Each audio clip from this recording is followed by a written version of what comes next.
તમને જણાવી દઈએ છીએ કે આખી દુનિયામાં વર્લ્ડ સુસાઇડ પ્રિવેન્શન ડે ઉજવીએ છીએ 10 સપ્ટેમ્બરે, પણ આ વખતે આખું વીક ઉજવવાનું છે આપણે, બરોબર? 10 સપ્ટેમ્બરથી 16 સપ્ટેમ્બર સુધી. તો આ દરમિયાન આપણે માણસો દુનિયામાં સુસાઇડ કરે છે, બરોબર છે? ઘણા કારણો છે. એ કારણો તો આપણે ઘણા બધા છે, પણ તમારે એડ્સ જે છે, HIV, એમાં પણ ઘણા લોકોને તકલીફ થતી હોય છે, બરાબર છે? કે ડિપ્રેશન થાય, anxiety, post traumatic stress disorder, ઘણા દર્દીઓ આ સાંભળીને પણ જીવી નથી શકતા અને સુસાઇડ પણ કરતા હોય છે. તો આ બધી સમસ્યાનું નિવારણ કરવા માટે આજે આપણે એક પ્રોગ્રામ કર્યો છે અને એમાં તમને સમજાવવાનું છે કે આ બીમારી એક સામાન્ય બીમારીની જેમ પણ સારી રીતે આપણે ટ્રીટમેન્ટ કરી શકીએ અને સારી રીતે જીવન જીવી શકીએ છીએ, બરોબર છે? તો આ જે સેન્ટર ચાલે છે આપણે અહીંયા ART સેન્ટર, એના વિશે મેડિકલ ઓફિસર લલિતા મેડમ થોડું બ્રીફિંગ કરશે.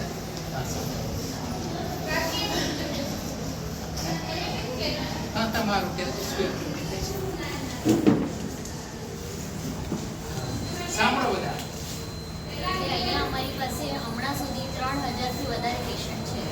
અહીંયા તમે આવો છો, તમારી જે અમારી પાસે તમે HIV નો રિપોર્ટ લઈને આવો છો, બધા એમ થઈ જાય છે કે હવે HIV થઈ ગયું છે, હવે શું અમારું? તો એમના માટે ART સેન્ટર છે, જે એના દવા તમે ટાઈમથી ટાઈમ લેશો તો તમારા વાયરસ અટકી રહેશે, વધારે તમને તકલીફ નહીં થશે. તમે એ દવા નહીં લેશો તો તમને ટીબી કે બીજી કોઈ બીમારી થઈ જાય છે, સ્કિન ઇન્ફેક્શન થઈ જાય છે, ચામડીનો રોગ થઈ જાય છે. પણ આ દવા લેવાથી તમારે સારી રીતે જિંદગી લાંબી જિંદગી જી શકો. હવે કાઉન્સિલર તમારી સાથે વધારે કરતા કોન્ટેક્ટમાં આવે છે અને કાઉન્સિલિંગ કરે છે કે કેવી રીતે તમને આ દવા લેવાની છે. એ કાઉન્સિલર તમને સમજાવશે કે એમનું શું એક્સપિરિયન્સ છે તમારી સાથે વાત કરીએ. કાઉન્સિલર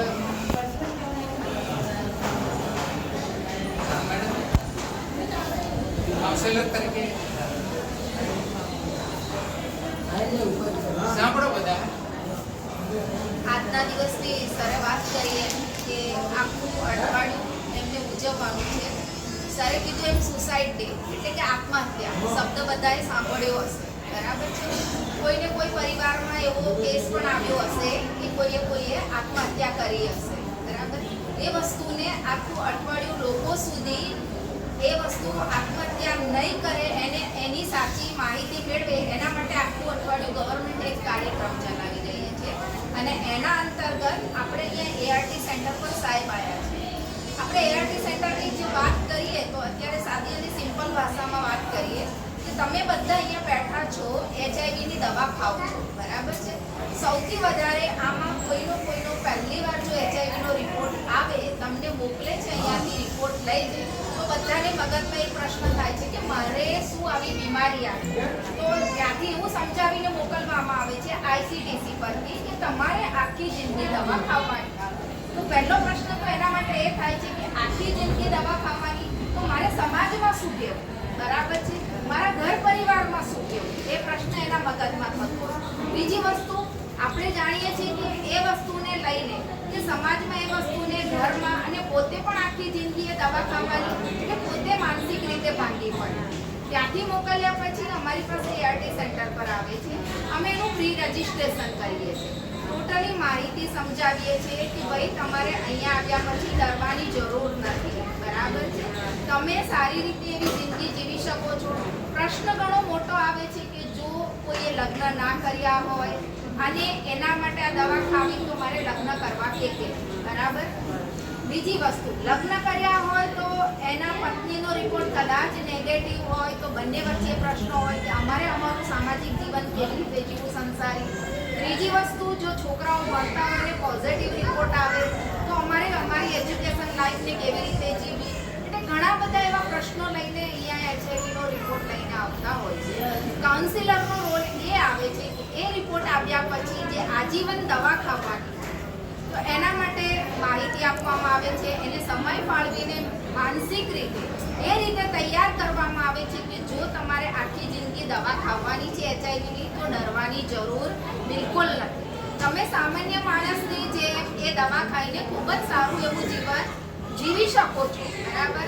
મેં તમને અત્યારે 3 પ્રશ્નો આગળ કીધા કે તો લગ્ન કર્યા વગર, લગ્ન કર્યા પછી પત્નીનો રિપોર્ટ નેગેટિવ છે, તો એની પણ સાંસારિક માહિતી ટોટલી અહીંયાથી આપવામાં આવે છે. બીજી વસ્તુ કે તમે પોઝિટિવ થયા પછી પણ પોઝિટિવ સાથે લગ્ન પણ કરી શકો છો. એટલે ટોટલી માનસિક રીતે માણસને એ રીતે તૈયાર કરવામાં આવે છે HIV ને લઈને કે એ આખી જિંદગી દવા ખાવા માટે તૈયાર થાય.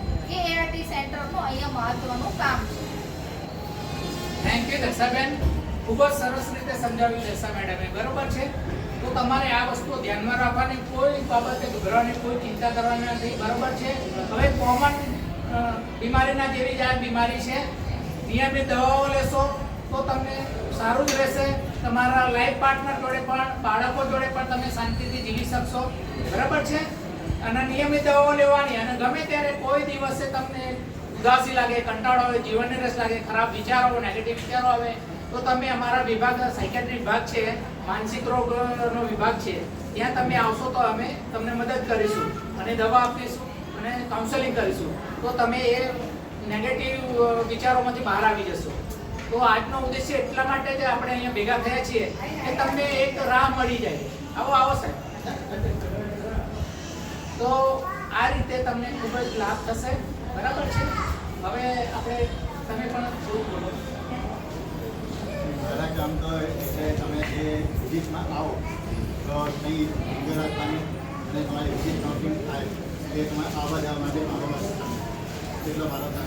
એ સરકારી લાભ પણ મળે છે, હે ને? આવા જવાનું ભાડું મળે છે અને દવાઓ બધી ફ્રી મળે સાહેબ. આપણે બધી દવાઓ ફ્રી મળે છે. મોટા ભાગની બહારથી લેવાની નથી હોતી. એટલે એ પણ સરકારે ખૂબ જ સહાય કરી છે બધાને, કે કારણ કે આ બધી દવા બહુ મોંઘી હોય છે. હા, તો આ તમે લાભ લેજો. અને બીજા કોઈ પણ હોય તમારી આજુબાજુ, બરોબર છે, કોઈને આવી બીમારી હોય તો તમને વિના સંકોચે પણ તમે આ સેન્ટરમાં આવી શકો છો. બરાબર છે. અને આ બધો લાભ લઈ શકો. સરકારના જે લાભો છે, દવાઓ મળે, આવવા જવાનું બસનું ભાડું મળે. બરાબર. અને માનસિક રીતે તમને અમે ટ્રીટમેન્ટ પણ આપી શકીએ જો ડિપ્રેશન કે ઉદાસી રોગ હોય તો. બરાબર છે. તો આ ધ્યાનમાં રાખજો. સાહેબ 1 મિનિટ આવી જાઓ, એક પિક્સ લઈ લઈએ સાહેબ જોડે. આવો. સુપ્રિન્ટેન્ડન્ટ સાહેબ છે આપણા હોસ્પિટલના, રાઠોડ સાહેબ. આવો. Meenakshi, ART counsellor. પહેલાં તો તમને એવું સમજાવવા માંગુ છું કે HIV કેટલા કારણોથી થાય છે. તો HIV 4 જ કારણોથી થાય છે. બીજા એક પણ કારણોથી HIV થતું નથી. પહેલું કારણ છે માતા દ્વારા બાળકને. માતા પોઝિટિવ હોય અને દવા ના લે તો એનું બાળક જે જન્મે એ પોઝિટિવ આવી શકે છે. પણ હાલમાં એવું નથી. હાલમાં જો માતા ખબર પડી જાય કે એ HIV પોઝિટિવ નીકળ્યું છે, તો જ્યારે દવા એની ચાલુ કરી દઈએ છીએ તો બાળક નેગેટિવ આવી શકે છે. બાળક જન્મે ત્યારે એને નેવરાપેન નામની એક દવા પણ એને પીવડાવવામાં આવે છે. 18 મંથ સુધી એનો રિપોર્ટ નેગેટિવ આવે તો એ પછી લાઈફ ટાઈમ નેગેટિવ જ બચતું રહે છે. એમાં પહેલાં 1.5 મહિને રિપોર્ટ કરાવીએ, પછી 6 મહિને, પછી 12 મહિને અને છેલ્લો 18 મહિને. હે ને? 18 મહિનાવાળો રિપોર્ટ નેગેટિવ, પછી બાળક નેગેટિવ જ હોય છે. પછી બીજું કારણ છે સોય ઇન્જેક્શન દ્વારા, કે એકનું એક ઇન્જેક્શન, હું HIV પોઝિટિવ છું, મારે જે ઇન્જેક્શન લગાવ્યું એ તરત જ બીજાને લગાવવામાં આવે તો HIV પોઝિટિવ થઈ શકે છે. ત્રીજું કારણ છે બ્લડ ચડાવવાથી પોઝિટિવ. HIV પોઝિટિવ બ્લડ ચડાવવાથી થાય છે કે ક્યારેક તમે બીમાર થયા હોય, HIV ટેસ્ટિંગ ના થયું અને બ્લડ ચડાવે તો HIV પોઝિટિવ થઈ શકે છે. અને ચોથું કારણ છે અસુરક્ષિત જાતીય સંબંધ. જ્યારે કોઈ HIV પોઝિટિવ છે, કોઈને ખબર નથી હોતી કે આ પોઝિટિવ છે, જાતીય સંબંધ બાંધવામાં આવે અસુરક્ષિત, તો એ HIV પોઝિટિવ થઈ શકે છે. હે ને? ચોથું કારણ આ છે. પણ જ્યારે કોઈને ખબર નથી હોતી કે આવી બીમારી મને આવી ક્યાંથી, આમાં તો મારું કોઈ કારણ નથી, તો એ તમારે ગભરાવાનું નહીં. જો તમારો રિપોર્ટ પોઝિટિવ આવે તો સંકોચ વિના આવી જવાનું અને તમારી સંપૂર્ણપણે ગોપનીયતા, તમારી આઈડેન્ટિટી બહાર પાડવામાં નહીં આવે. બધી ગોપનીય. અહીંયા તમે આવશો તો 4 દિવાલની વચ્ચે તમારી વાત જશે. તમારા ફેમિલી મેમ્બરને પણ ના કહી શકે કે કોઈને પણ અમે નહીં જણાવી શકીએ. તમે કહેશો ત્યારે જ અમે કહીશું. એટલે એવું નહીં વિચારવાનું કે મારી આઈડેન્ટિટી બહાર આવશે, બીજા બધાને ખબર પડશે એટલે હું દવા નહીં લઉં. દવા સ્ટાર્ટ કરી દેવાની. દવા ના સ્ટાર્ટ કરે તો બીજી બીમારી ઘણી લાગે. જ્યારે 10 બીમારીઓ સાથે આવી જાય અને પછી તમે ત્યારે આવો ડાયગ્નોઝ થાય ત્યારે ઘણું મોડું થઈ ગયું હોય. એના કરતાં પહેલા દવા ચાલુ કરી દો તો સારું ને. અને અહીંયા દવા જ્યારે ચાલુ કરીએ છીએ ત્યારે સંપૂર્ણપણે દવા પણ બધી ફ્રીમાં જ મળે છે. એક પણ દવા તમારે બહારથી લાવવાની રહેતી નથી. સરકારી લાભ સરકારી લાભ પણ અહીંયાથી મળે છે. જેમ એસટી હોય આદિવાસી હા. તો એને મહિને 2500 રૂપિયા, જેમ ખાધા ખોરાકીના 2500 રૂપિયા મળે છે અને એસસી અને ઓબીસીને 500 રૂપિયા દર મહિને મળે છે. જે એ લોકોને ખાધા ખોરાકી માટે પણ 6 મહિને જમા થાય છે. એના 7 ડોક્યુમેન્ટ છે. એમની આ ગ્રીન બુક હોય છે, બરાબર. આધાર કાર્ડ, ચૂંટણી કાર્ડ, જાતિનું પ્રમાણપત્ર, આવકનું પ્રમાણપત્ર, આ બધું મૂકવાનું હોય છે. 7 ડોક્યુમેન્ટ મેળવવાના અને પછી એમને દર મહિને મળે છે. અહીંયા રજીસ્ટ્રેશન એમને કરાવવાનું હોય છે. બસ ભાડું નહીં. હા, વિહાન પ્રોજેક્ટ કરીને એક NGO હા, પણ ચાલે છે. હા. એમના પણ અહીંયા ભાઈઓ બેસે છે. એમના બરાબર. જોડે રજીસ્ટ્રેશન કરે, ફોર્મ ભરે અને પછી જમા કરાવતા હોય છે. અને જ્યારે ડેલી આવે ત્યારે ડેટા મેનેજર છે એમના જોડે થંબ મારીને જવાનું એટલે 50 રૂપિયા એમના ખાતામાં ભાડું એમને જમા થાય છે. બરાબર. જેટલી વાર આવે એટલી વાર એમને એન્ટ્રી કરાવવાની રહે છે. થેન્ક યુ લલિતાબેન, સરસ સમજાવ્યું બધાને. ખૂબ ખૂબ આભાર બધાનો. Medical officer મેડમને